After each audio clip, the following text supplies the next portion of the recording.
bien sûr, mais on va s'intéresser vraiment à notre robot cuiseur compagnon qui va faciliter les préparations, qui va vous faire gagner du temps à la maison, qui va améliorer votre quotidien. Je vous rappelle que c'est vraiment l'utilité de ce robot cuiseur, c'est de pouvoir maîtriser un ensemble de techniques, de recettes pour après faire preuve de créativité à la maison et bien sûr créer vos recettes puisque comme vous pouvez le voir devant moi, nous avons déjà un livre Cuisine Compagnon qui est édité avec plein de recettes, des menus qui sont très bien classés. Surtout, c'est très important de se référer à ce livre puisque vous avez toutes les bases de vos recettes après pour vos créativités à la maison et puis surtout toutes les explications pour pouvoir vous faciliter la vie. Alors moi, je suis là encore pour vous faciliter la vie un petit peu plus puisque nous allons réaliser sur l'ensemble de ces cours avec le robot cuiseur plein de types de recettes différentes, des techniques. On va essayer d'aborder le plus de techniques possible pour pouvoir vous habituer à ce robot. Je vais vous montrer, on est vraiment sur quelque chose, une utilité vraiment très simple. Alors, comme pour tous les cours de cuisine en direct sur Internet, vous pouvez le voir, tous les ingrédients sont prêts, sont devant moi. C'est très important d'avoir tous les ingrédients mis de côté. C'est l'organisation, autant en cuisine sans le robot cuiseur qu'avec le robot cuiseur. Pour passer un bon moment en cuisine, il vous faut déjà bien vous organiser, faire les pesées, mettre les produits de côté. On peut aussi, bien sûr, déjà préparer tout le matériel du cours, donc de la recette.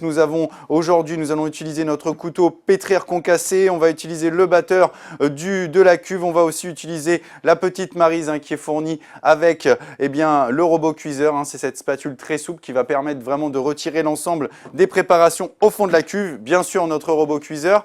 Vous avez un chat aux côtés de la vidéo. Ce chat, vous pouvez discuter ensemble entre chaque élève. Surtout, n'hésitez pas. Et vous avez deux cases en dessous. La première vous sert à mettre votre pseudo et la deuxième, toutes les questions que vous avez. Regardez, j'ai une tablette devant moi. Je reçois tout en direct. Vous tapez votre pseudo, votre question, je reçois et je vous réponds. Interactivité très importante dans ce cours de cuisine. Mon sandwich maison, puisque cet écran va me permettre de vous présenter déjà dans un premier temps la recette de réaliser, mais aussi d'étaper l'ensemble du cours. Des fois, quand on cuisine en direct, on a un petit peu trop le nez dans la cuisine. Surtout, n'hésitez pas à lever de temps en temps le nez sur votre écran pour vous référer via cet écran. Et aujourd'hui, notre recette du jour, des nans aux graines de fenouil, jambon et tomates confites. On va réaliser donc des nans avec de la farine. On va utiliser aussi de l'eau, du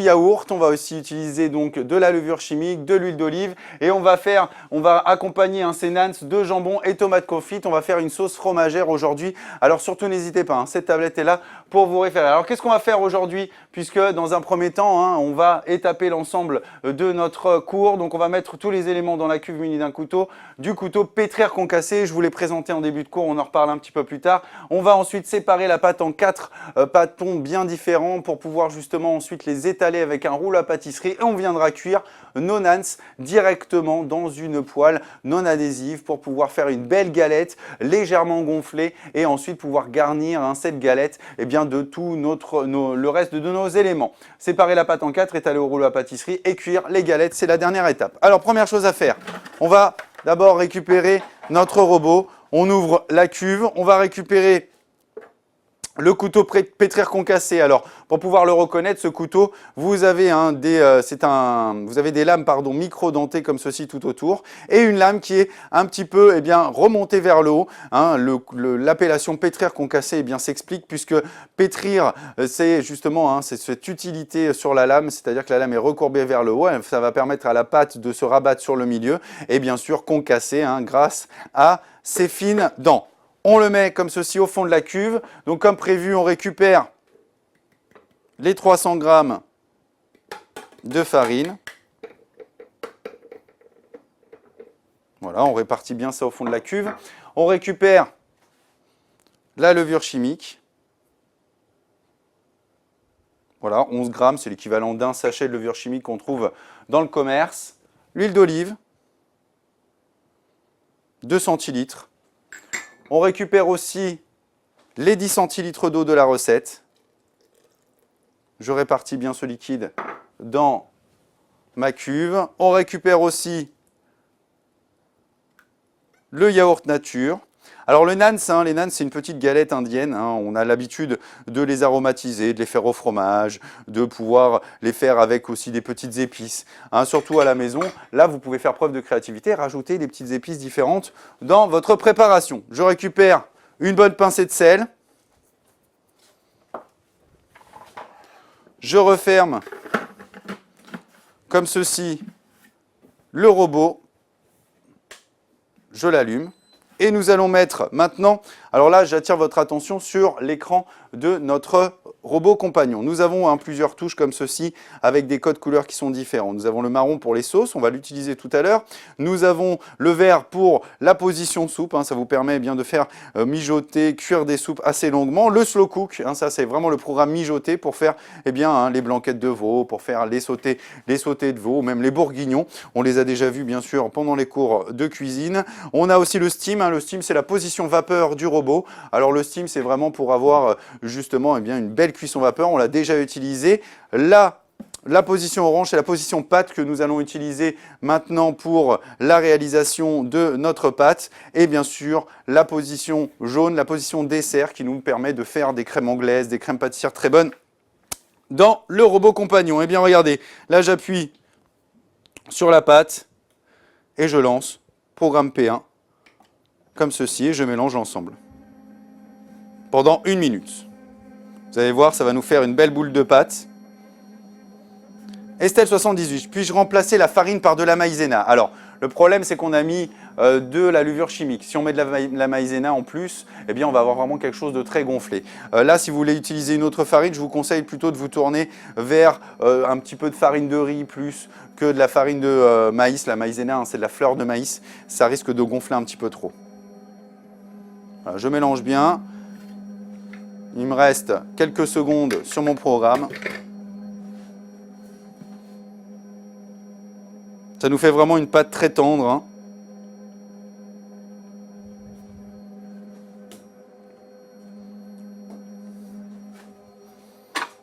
Ensuite, je récupère un récipient. Je stoppe mon programme. Et regardez cette pâte. On a vraiment quelque chose de vraiment homogène. Vous voyez, il ne reste aucune farine de côté. On a tout bien mélangé. On a vraiment quelque chose de bien dense, un petit peu onctueux. Regardez, un petit peu élastique, comme de la pâte à choux, qu'on a aussi déjà vu dans le robot cuiseur compagnon. Alors là, on a vu qu'on a une pâte un petit peu élastique. On vient bien récupérer l'ensemble de la pâte qui nous reste sur l'hélice. C'est à ça que nous sert la maryse.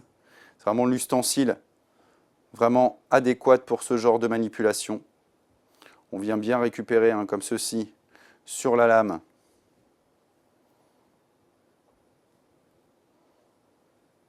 l'ensemble de la pâte. On va récupérer cette pâte. Alors, avant de la verser dans mon plat, je vais récupérer du film étirable.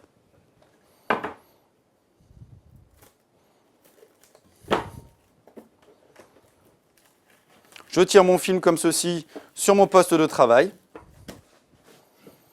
Je récupère la pâte et je la mets comme ceci dans le film.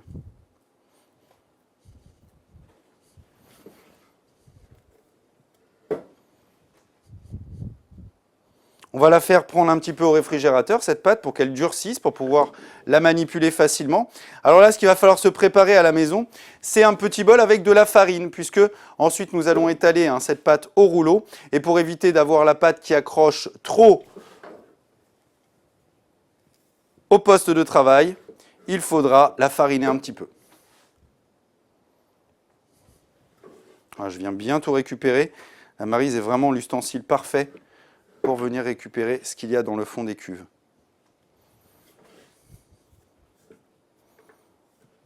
Alors ensuite, cette cuve, on va la rincer puisqu'on va la réutiliser pour réaliser notre sauce fromagère. Je la mets de côté. Je me rince un petit peu les mains.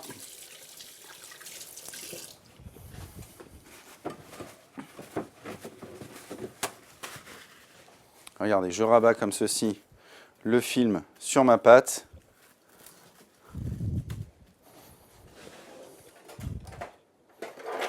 Je vais mettre un coup de couteau comme ceci sur le film et je mets ma pâte comme ceci dans le récipient. On va le laisser prendre un petit peu au réfrigérateur, le temps de réaliser le reste de notre recette. C'est vraiment la dernière chose, hein. On étalera juste nos nans en rondelles et on viendra les cuire au tout dernier moment. Vous voyez, c'est très très facile de réaliser une pâte un petit peu exotique, entre guillemets, en très peu de temps grâce à notre robot cuiseur compagnon. Hein, on a rarement l'habitude de faire ce genre de pâte, surtout n'hésitez pas à vous référer via livre. Vous avez vraiment tous les types de pâtes de réalisables dans le robot. Alors, Mamoutinou, moi c'est un peu plus épais. Alors Mamoutinou, si c'est un petit peu plus épais, eh bien c'est pas très très grave, hein. De toute façon, vous le mettez comme ça dans du film et vous le laissez prendre un petit peu au réfrigérateur. De toute façon, on peut avoir deux textures différentes sur votre pâte, tout dépend de la farine que vous utilisez, hein. Si vous êtes sur une farine type T45 ou T55, on peut avoir des variations de consistance sur la pâte. Ce n'est pas grave, on obtiendra le même résultat. Vous aurez peut-être un petit peu plus d'aisance à étaler la pâte, puisque si elle est un petit peu plus dure, vous allez voir le fait qu'elle soit un petit peu plus dure, vous allez obtenir un rond quand même assez rapidement, alors que quand la pâte est molle, et ça c'est souvent, hein, la fausse idée qu'on se fait, c'est-à-dire que sur une pâte molle va être beaucoup plus difficile à étaler qu'une pâte dure, puisque une pâte dure, il faudra un peu appuyer un petit peu plus, mais si on a une pâte trop molle, eh bien la pâte va être difficilement étirable puisqu'elle va coller au rouleau à pâtisserie. Donc on a plus d'aisance à étaler une pâte un petit peu plus ferme que liquide. Allez, on va maintenant rincer notre cuve.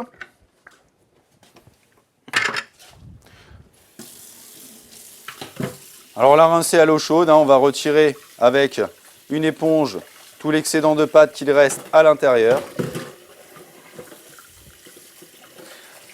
Alors sur la pâte à nans, hein, il faudra bien faire attention.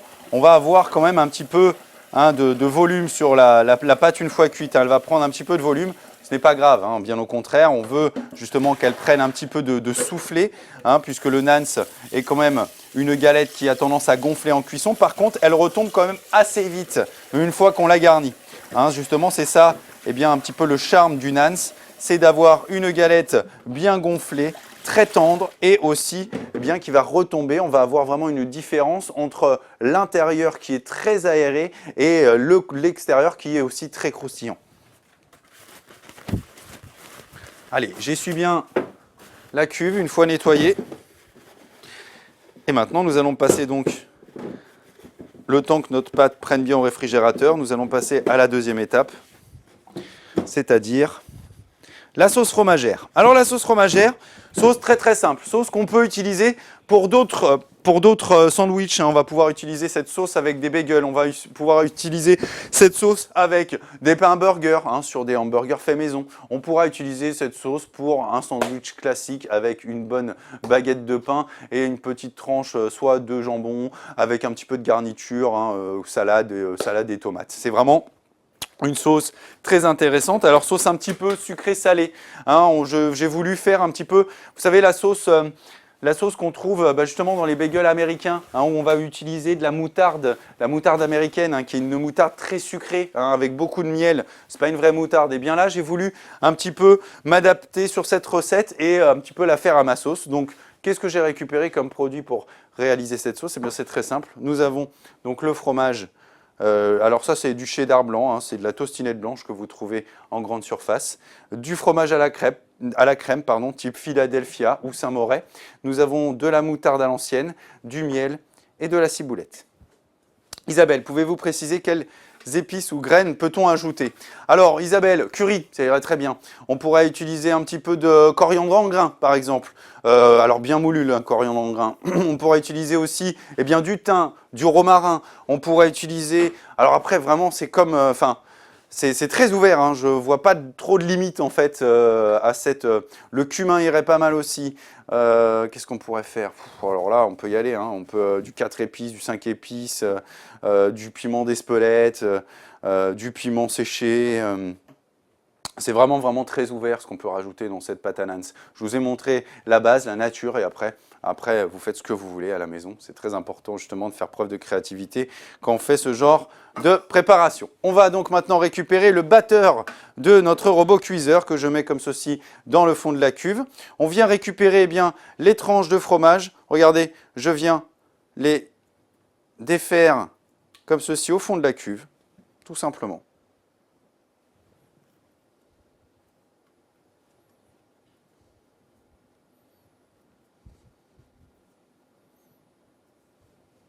Alors, vous pouvez varier les fromages, hein, on n'est pas obligé d'utiliser du cheddar blanc, on pourrait utiliser bien sûr de l'emmental, du parmesan pour faire une petite crème parmesane, on pourrait utiliser du gorgonzola, pourquoi pas, on pourrait utiliser du bleu pour rester dans l'idée du gorgonzola, on pourrait utiliser même des fromages un petit peu plus durs, du Cantal, on pourrait utiliser de la mimolette, pourquoi pas, de l'Edam, hein, faisons preuve un petit peu d'imagination. On pourrait utiliser de la poisse, on pourrait utiliser de la cancoyote aussi, pourquoi pas. C'est vraiment comme bon vous semble. Adaptez bien sûr hein, les quantités si vous êtes sur des fromages un petit peu plus fermes. N'hésitez pas à baisser les quantités. Là, on est sur 100 grammes de fromage qui, à chaud, devient un fromage très onctueux. Alors que sur un fromage dur comme le Cantal ou le Parmesan, il faudra en mettre moins. Il faudra passer sur 60-80 grammes de fromage sec pour justement obtenir une crème bien onctueuse. On vient récupérer le fromage à la crème que je mets aussi dans la cuve. On met bien la totalité du fromage, hein, c'est important. Voilà. Alors on ne va pas saler la préparation puisque le fromage à la crème est salé et notre fromage l'est aussi. Donc maintenant, hein, tout à l'heure je vous parlais des programmes que nous avons sur notre machine. Là, nous allons donc, hein, nous avons utilisé le mode pâte et maintenant nous allons utiliser le mode sauce. J'en parlais tout à l'heure. Donc je reviens fermer mon couvercle. Alors là, pas besoin de mettre un bouchon. Hein, le bouchon, pour ces recettes, nous ne l'utilisons pas. Bene, je n'ai pas de fromage type fromage fondu. Que puis-je utiliser? Alors, qu'est-ce que vous voulez dire, Bene, par type de fromage fondu? J'ai donné quand même pas mal d'équivalents, enfin d'autres choses qu'on pourrait utiliser. Dites-moi les fromages que vous avez, ça sera plus simple. Hein, Bene. On pourrait même utiliser du camembert, on pourrait faire une petite sauce de camembert avec ça, ça permet de radoucir le camembert un petit peu vieilli hein, au réfrigérateur. On a toujours un petit morceau de camembert qui traîne, qui est encore bon mais qui sont un petit peu forts. Bien n'hésitez pas à le passer en sauce fromagère comme ceci. Le fromage à la crème va adoucir votre fromage et on aura une sauce de caractère pour vos sandwichs. Si vous aimez bien sûr le fromage avec un petit peu de caractère bien sûr. Allez, nous allons maintenant lancer le programme sauce. Alors nous avons donc les degrés, la vitesse ici. Ça c'est très important hein, de voir la vitesse, les degrés et le temps. Donc nous allons maintenant régler le temps à 5 minutes.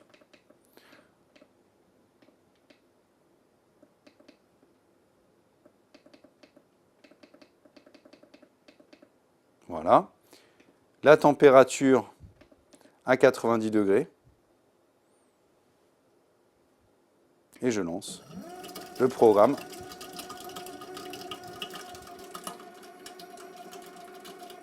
Et là, justement, alors on fait très attention hein, puisque la sauce va sûrement, la cuve pardon, va commencer à chauffer. Hein. C'est une cuve qui va monter à 90 degrés. On est sur un système d'induction, donc on évite hein, de toucher au côté inox, hein, au côté métal de la cuve pour éviter de se brûler bien sûr. Et on va laisser tourner ceci pendant 5 minutes hein, pour justement avoir une belle onctuosité. Ah, Bene me parlait du fromage à la crème. Vous pensez que c'était du fromage blanc? Ah bah Bene, le fromage blanc ça marchera. Alors n'hésitez pas à rajouter dans ces cas-là 2 bonnes pincées de sel hein, pour justement assaisonner un petit peu votre préparation. J'avais mis trop fort. Sur la vitesse 4, ça sera moins rapide. Voilà, et on laisse comme ceci la sauce hein, se faire. Là, on voit encore que le fromage est encore en petits morceaux, mais avec la température à l'intérieur de la cuve, eh bien, ce fromage va se diluer dans le fromage à la crème et on va récupérer une belle sauce fromagère. Alors, cette sauce fromagère, c'est la base, hein, puisque nous allons l'agrémenter. Il nous reste notre miel, notre moutarde à l'ancienne qu'on viendra rajouter hein, une fois la sauce terminée et bien sûr la ciboulette qui va apporter un petit côté frais à notre sauce.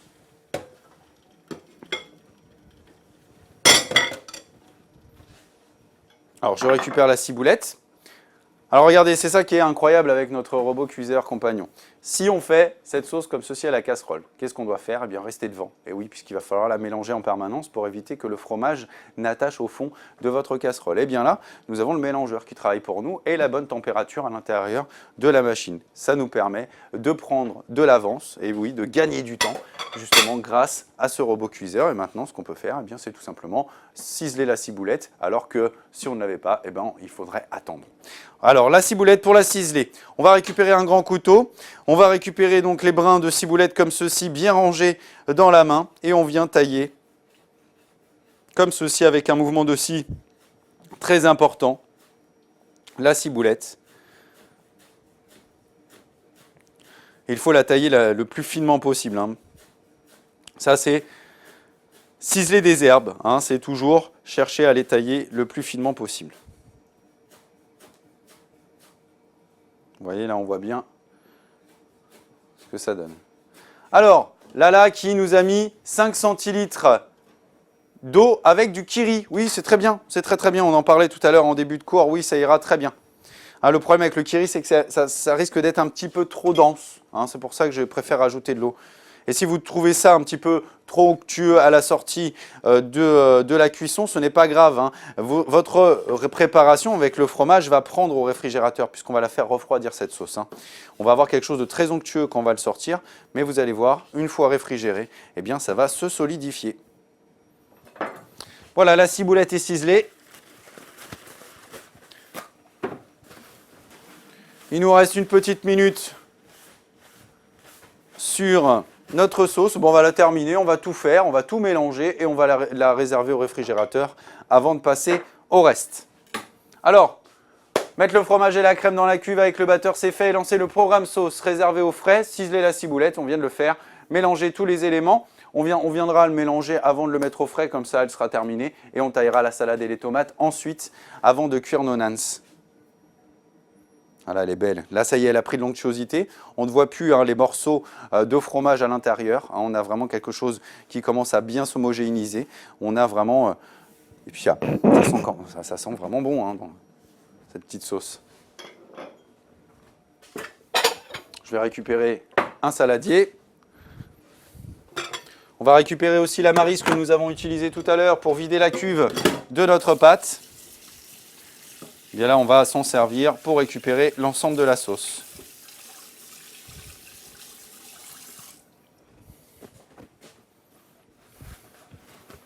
Alors j'espère que tout va bien chez vous qui cuisinez en direct avec moi. Et pour ceux qui regardent hein, l'émission en replay, surtout n'hésitez pas à faire des pauses de temps en temps. Ça va un petit peu vite, hein, c'est ça justement l'utilité de regarder en replay. Allez, il nous reste 15 secondes.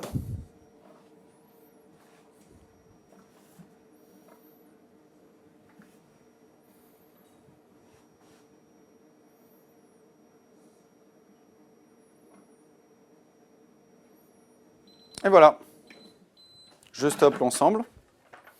Regardez, on a quelque chose de bien onctueux, une belle crème. Elle est parfaite notre sauce. Je viens retirer le batteur et je fais couler, regardez comme ceci, la sauce dans le récipient. Je récupère ma maryse. Et je fais couler l'ensemble. On voit déjà hein, qu'elle est bien onctueuse, qu'elle est bien belle, qu'on n'a plus d'impureté à l'intérieur, hein, tout est bien mélangé.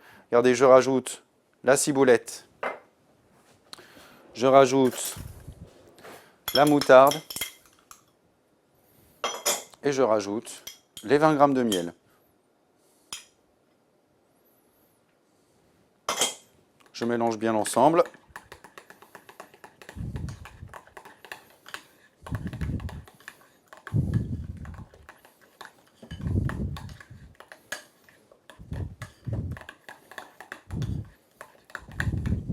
Et on va mettre ça au réfrigérateur, histoire que ça prenne un petit peu, hein, que ça soit un petit peu moins onctueux, pour justement eh bien, garnir nos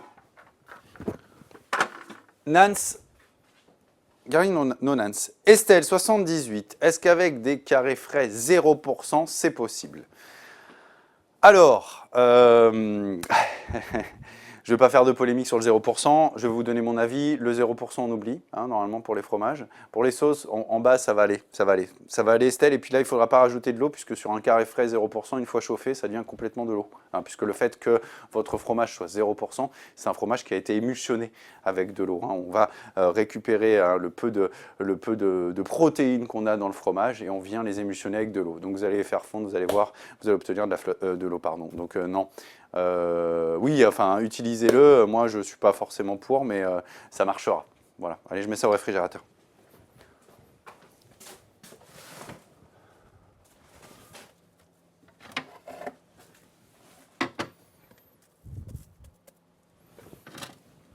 Allez, maintenant, nous allons passer à la prochaine étape, tailler la salade et les tomates, et on viendra cuire nos nans vraiment en toute fin de recette.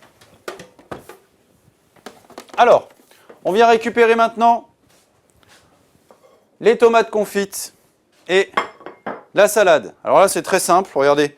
On vient, alors ça, c'est des cœurs de sucrine, hein, des cœurs de laitue aussi, on peut les trouver sous cette appellation. Cœur de laitue, cœur de sucrine, on est sur des cousins vraiment très proches. Hein, il suffit juste de éliminer la base du pied de la salade et on les taille en deux. Alors Estelle qui me dit que c'est pas bien de se moquer. Alors vous savez que l'appellation fromage 0%, faut vraiment comprendre que c'est pas, on peut pas accorder ces deux éléments. Hein, c'est comme beurre, c'est comme si on mettait beurre 0%. Hein, c'est pas que je me moque de vous, loin de là. C'est simplement je me moque du fait que on appelle ça du fromage, puisque ce n'est pas du fromage. C'est une préparation à base de fromage, à base de lait. Mais ce n'est surtout pas du fromage. Quand vous voyez 0%, l'appellation fromage n'est pas valable. Enfin, en tout cas, c'est mon avis personnel et puis un avis scientifique, tout simplement. Mais je ne me moque pas de vous, je comprends très bien quoi. Et je vous avoue que sur des sauces légères, pour type salade, par exemple concombre, ça peut m'arriver d'utiliser de la crème un petit peu allégée, mais jamais 0%, puisque là, vraiment, on est sur de l'eau. Vraiment de l'eau, de l'eau, de l'eau. Allez, je continue. Les salades, je les ai taillées en deux, je les émince finement. Même mouvement que tout à l'heure pour notre ciboulette.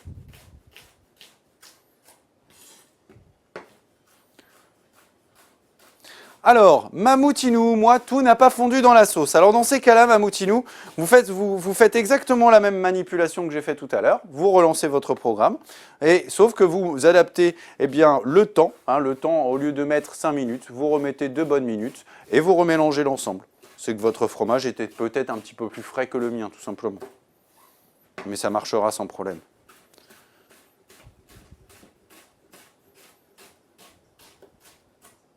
Voilà, notre salade est émincée.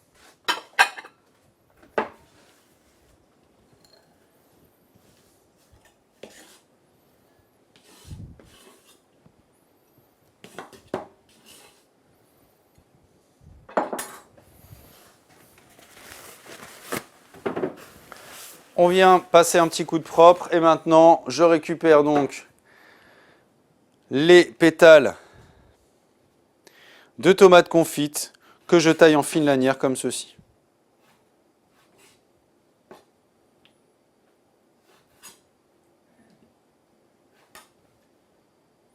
Alors si elles sont un petit peu fines, on a juste besoin de les tailler en deux. Si elles sont un petit peu plus larges, vous pouvez les tailler en 3.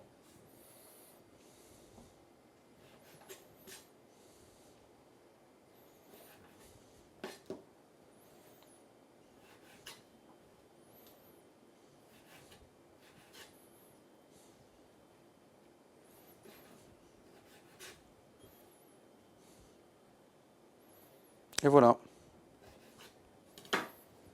nos tomates confites sont taillées. On va mettre ça de côté. À côté des tranches de jambon blanc, c'est ce qui viendra garnir notre nans une fois cuit. Maintenant, nous allons retirer, mettre un beau coup de propre. On retire les planches de travail. On va se mettre à même notre table pour pouvoir justement étaler nos nans. Alors, on va récupérer 2 éléments importants pour faire cet étalage. Enfin, 3 éléments, pardon. C'est le rouleau à pâtisserie, un petit pot avec de la farine pour pouvoir tout simplement fleurer votre poste de travail, pour éviter que la pâte ne colle trop à votre poste de travail. Ça, c'est très important, cette petite manipulation. On va aussi récupérer tout de suite une plaque. pour pouvoir entreposer les nans une fois étalés et aussi une fois cuits. Et nous allons maintenant passer à la prochaine étape. Nous allons étaler les nans.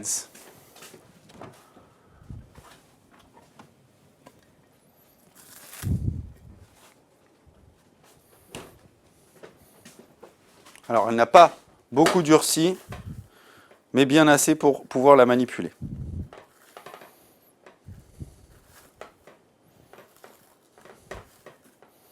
Alors, mouli Chris, qu'est-ce qu'on appelle tomate confite? Eh bien, c'est tout simplement des pétales de tomates. Les pétales de tomates, hein, c'est la chair qu'on a autour. Alors là, on peut les avoir aussi avec les pépins à l'intérieur. On va tout simplement les faire sécher légèrement au four en les assaisonnant de sel, de poivre. Alors, ce sont des temps quand même qui sont assez longs hein, pour sécher des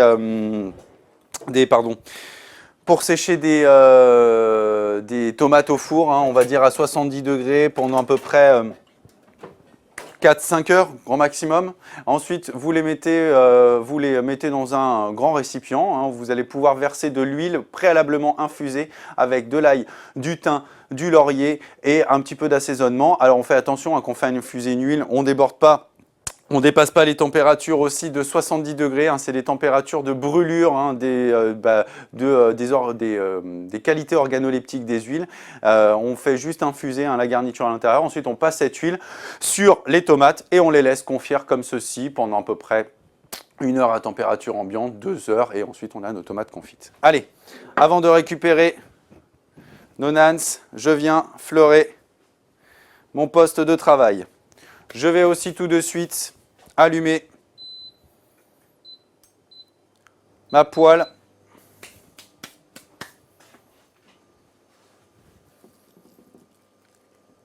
Je récupère de la pâte, comme ceci. Alors, encore un petit peu hein, fragile. Je la roule comme ceci dans la farine.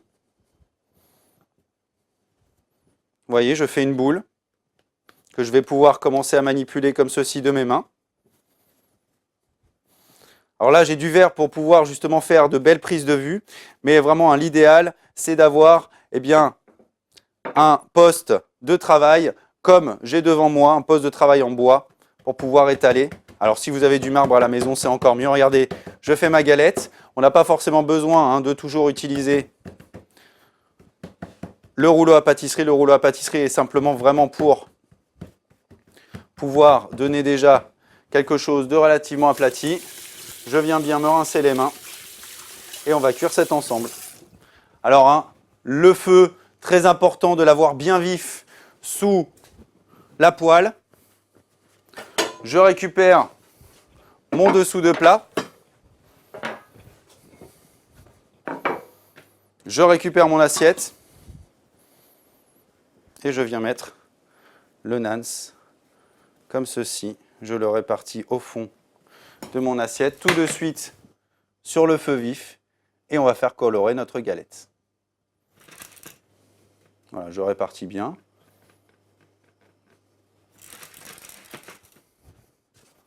On va récupérer tout de suite une spatule.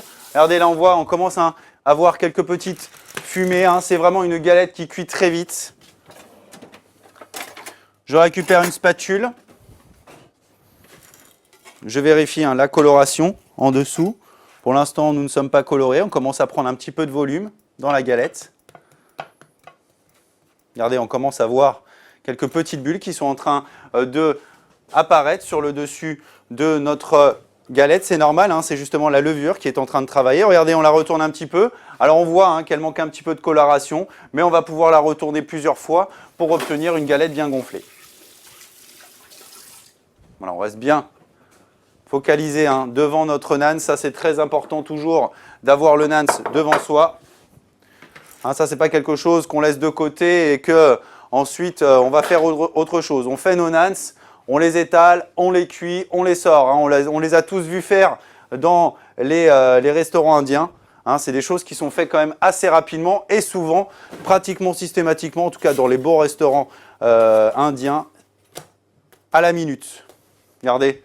Alors bien sûr, hein, ça, c'est des préparations qui sont faites à l'habitude sur d'autres revêtements. Mais bon, on n'a pas ce genre de revêtement à la maison, hein, puisque ils utilisent des grandes cuves. Alors, on retrouve aussi hein, ce moyen de cuisson dans les pays orientaux. Hein, ce sont des grandes cuves qui sont chauffées très très très fort, des cuves à l'intérieur où on a juste au fond de la cuve des braises ou tout autour, et sur les parois. Hein, on vient coller les nans directement à l'intérieur des parois, elles tiennent, et puis une fois qu'elles commencent à tomber, eh bien c'est qu'elles sont cuites.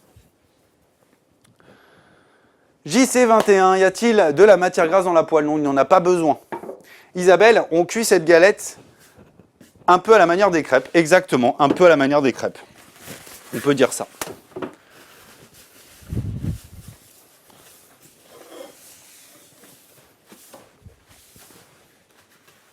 Allez, on va se faire un petit dressage. Puisque on a tout fait, hein, vous voyez, on gagne vraiment beaucoup de temps hein, grâce à notre robot compagnon. Je vais récupérer une assiette pour pouvoir débarrasser ma galette. Regardez, vraiment quelque chose de bien beau, bien coloré. Et on va pouvoir la laisser un petit peu refroidir. Et on va se faire un bon sandwich avec ça. On va reprendre notre planche de travail puisqu'on va faire vraiment un beau dressage sur notre galette. Alors on va attendre que ça refroidisse un petit peu. On va vérifier l'état de notre sauce aussi. Isabelle, on les cuit à feu vif. Ah oui, très vif, ça c'est très important. Si on ne les cuit pas à feu vif, qu'est-ce qui va se passer? Eh bien, la pâte va commencer à se détremper. Elle va se délier. C'est-à-dire qu'on va avoir des petits trous qui vont apparaître. On ne va pas avoir quelque chose de bien régulier. Ça serait vraiment dommage. Je récupère ma galette que je pose sur mon poste de taillage. Je viens récupérer un couteau.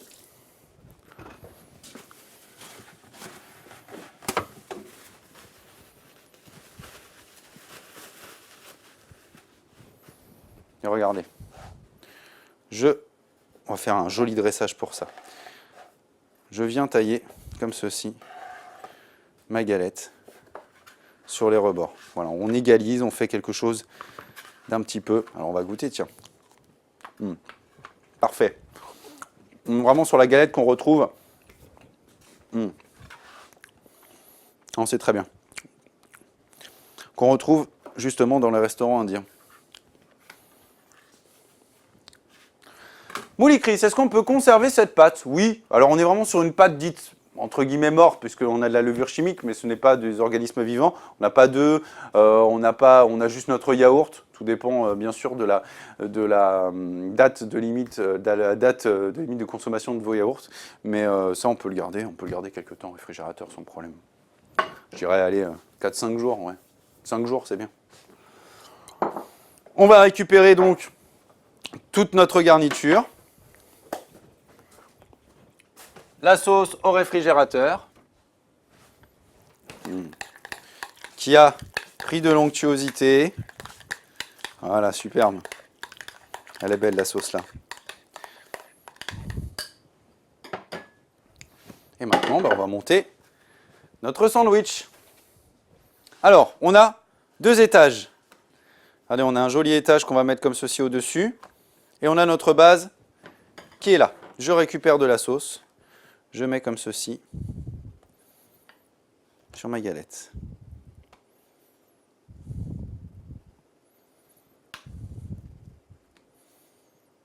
On va faire de même du côté de notre autre moitié.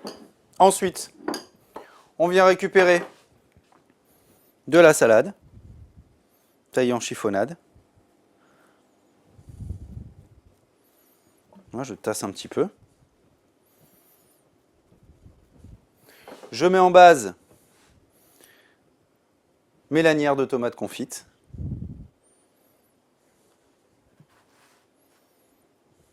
Comme ceci. Ensuite, on vient récupérer une tranche de jambon blanc que je dispose à l'intérieur du sandwich. Je referme donc l'ensemble dessus. Voilà notre base. Là, on voit bien. Regardez. Voilà. On voit vraiment bien là. Alors Estelle 78 avec de la roquette, ça doit être pas mal aussi, je suis complètement d'accord. Avec de la mâche aussi, hein, pour rester un petit peu dans des salades un petit peu poivrées. Qu'est-ce qu'on pourrait utiliser?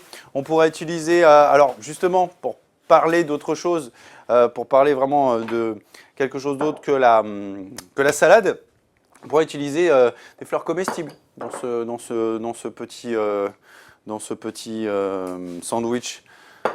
On pourrait utiliser, pourquoi pas, si on veut après faire une variante avec un produit de la mer, par exemple le saumon fumé, on va dire que c'est la variante du jambon blanc de la mer. Au lieu de mettre de la salade, on pourrait mettre de la salicorne fraîche, par exemple, et de la tomate, à la place de la tomate confite. Qu'est-ce qu'on pourrait mettre? Oh, bah après, on pourrait mettre des poivrons, on pourrait mettre des aubergines, vraiment c'est comme bon vous semble à la maison. Je viens tailler mon sandwich en deux comme ceci. Et on va faire un joli dressage sur une assiette. Je récupère mon sandwich. Regardez. Regardez comme le sandwich est beau, une belle transversalité. On a vraiment quelque chose de bien joli. Et on a quelque chose de pratique à manger aussi. Je mets l'autre côté au-dessus. Et regardez, notre super sandwich. Voilà.